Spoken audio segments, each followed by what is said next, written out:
Where should I start? I definitely know how I'm going to end this film. Jesus, I totally freaked out. I forgot he jumps. Oh my god.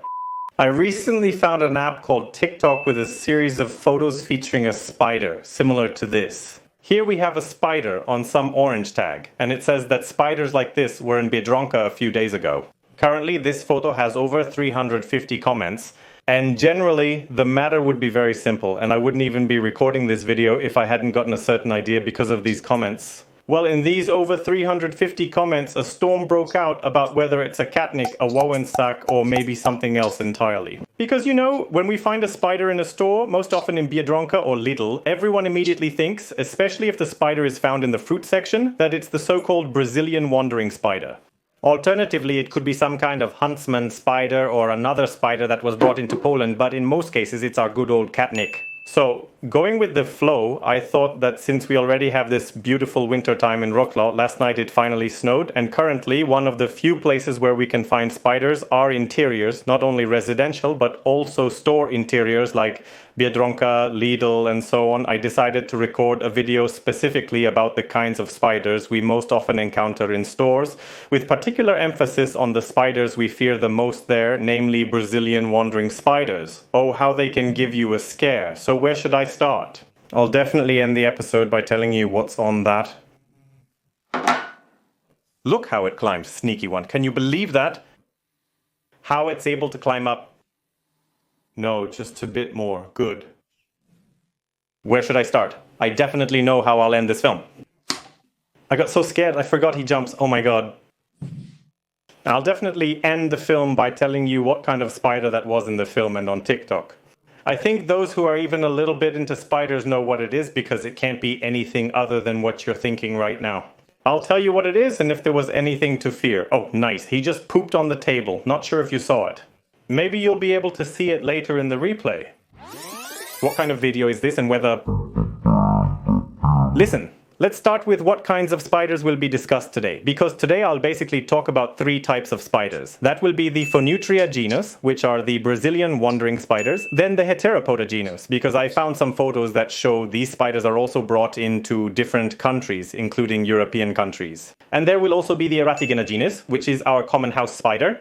In this case, Eratigena atrica, the giant house spider, which I've covered multiple times on my channel. So now when it comes to Brazilian wandering spiders, we all know from documentaries, various stories or websites that Brazilian wandering spiders are spiders that are highly venomous, potentially even deadly, and should be avoided. There are famous cases of Brazilian wandering spiders being accidentally brought in as they naturally occur on banana plantations. Currently, there are 9 known species of Brazilian wandering spiders found in South and potentially Central America. These species vary in distribution, external features, and minor characteristics. Wandering spiders are difficult to identify by species and differ in venom potency. Among the wandering spiders, Phonutria fera is highly venomous. In 2007, it was entered into the Guinness Book of Records as the spider with the most potent venom globally. However, after some time, due to a change in the definition of venom potency, it had to give way to another famous spider, Atrax. According to the Guinness Book, Atrax currently holds the first place while fera has dropped down. But we also have wandering spiders with weaker venom, such as Phonutria depilata, and by the way, it's a very beautiful spider, kind of olive green. However, this spider is interesting for another reason, because it's actually this species that is so far the only confirmed case of a Brazilian wandering spider being brought into Poland. And this introduction happened in 2014 in Milic. A large female Brazilian wandering spider, Phonutria depilata, was found in bananas. The incident caused quite a panic, and since then, people have been cautious because such introductions, although extremely rare, have happened and will continue to happen in various countries, not only in Europe, but basically everywhere these bananas from South America are exported to, likely all over the world. Well, are you going somewhere? You probably want to go to your terrarium, right?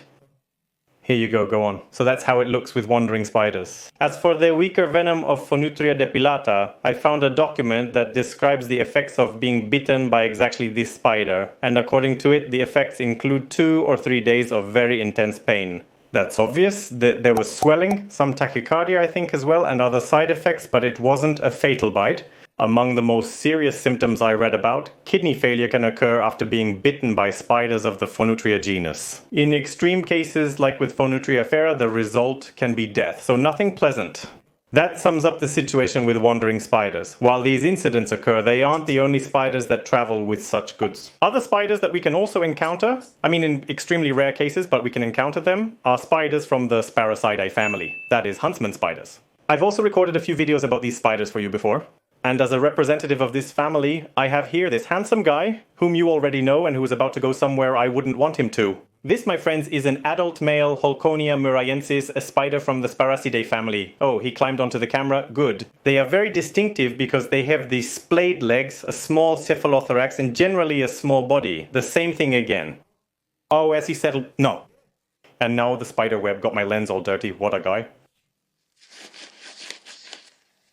And quite a characteristic eye arrangement, which I'll show you here in a close-up.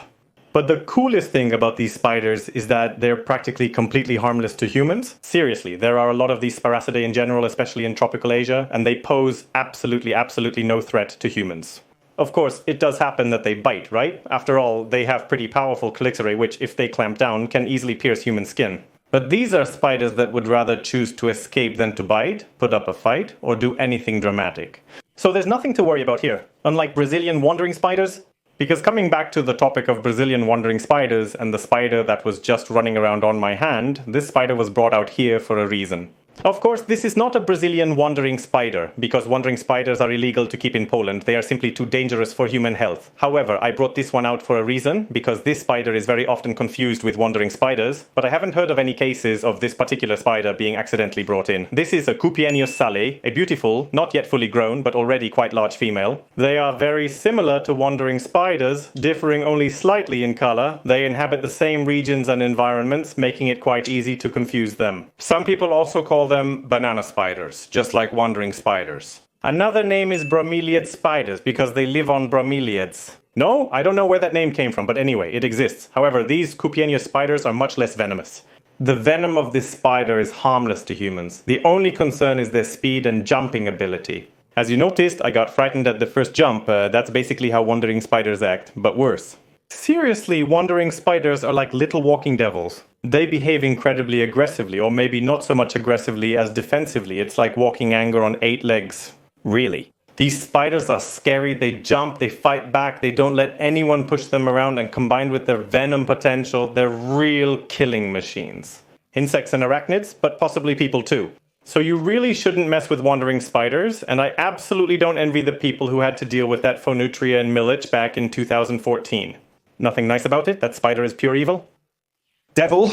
Now let's discuss the third case of encountering spiders in supermarkets like Biedronka and Lidl after praising the harmless Sparasidae and complaining about Wallasack spiders. This common case often causes the most panic. These spiders are simply house spiders. That's right. House spiders, meaning the Eratigena genus, the Tegenaria genus. These are spiders that, because they are synanthropic, that is, they live close to people, and because they look for shelter in the winter, often end up finding shelter in grocery stores. And it's exactly this kind of house spider that's in the photo from TikTok. This, my dear friends, is an adult female giant house spider, that is Eratigena atrica. Here, some people even tried to argue in the comments that it can't be an adult female house spider because this spider is just too big here and this sheet of paper is A4 size. The argument that everything's fine doesn't make sense because you can't see either side of the sheet, so you don't know where the paper ends. Well, and this is simply a house spider. Alright, but just so it doesn't look like some random bald guy on the internet is telling people, hey, look, this is a house spider, so it must be true. And for example, it's not a Brazilian wandering spider. I'll just try to prove to you that it is a house spider, because making proof from this photo is not difficult at all. The most important feature of the Brazilian wandering spider shown in the side-by-side comparison photo is about to be revealed. So this is roughly what the face of the creature we fear looks like, right? It's the Phonutria genus, and here's our little troublemaker. So now if we take a closer look, maybe let's even do it like this. If we take a closer look, this spider, you can't quite see the line of eyes here, but its line of eyes is completely different from that species. What's cool about spiders is that different families of spiders, and there are lots of spider families, have very different arrangements of eyes on the cephalothorax, right? And from the arrangement of the eyes, you can easily figure out which family you're dealing with, or at least which group of families you're dealing with. Wandering spiders from the Ctenidae family have a distinguishing feature: 4 large eyes always arranged in a nearly perfect square, making them easy to identify. With the Eratigena genus, there is no such thing, and even with a photo like this, which is blurry, nothing here forms a clear square like that. This feature, in my view, instantly rules out this spider being a wandering spider. Another feature is these lines that go down from the eye line to the base of the chelicerae here. And these 2 lines appear in practically all wandering spiders from what I've seen, but in this photo, neither of these lines is visible at all. Another thing is, look at the hair on this spider's pedipalps, which is completely different from spiders of the Phoneutria genus. In this case, it resembles fur, while in Eratigena spiders, there are protruding single bristle-like hairs.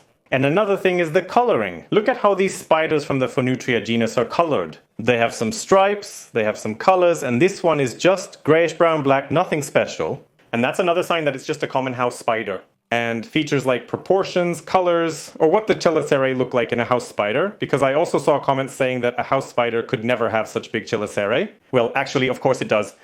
Of course it does. It's just that hardly anyone looks at the house spider up close and realizes that it has huge chelicerae. I've highlighted the key features that suggest the spider found in Biedronka is not a Brazilian wandering spider heteropoda or any exotic species from Asia or South America, but rather a common native spider.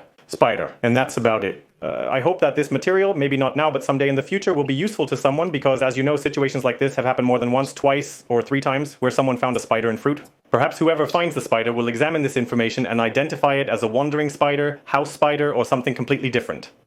And that will be a kind of clarification of all this confusion. That's all from me. Thanks a lot for watching. Bye!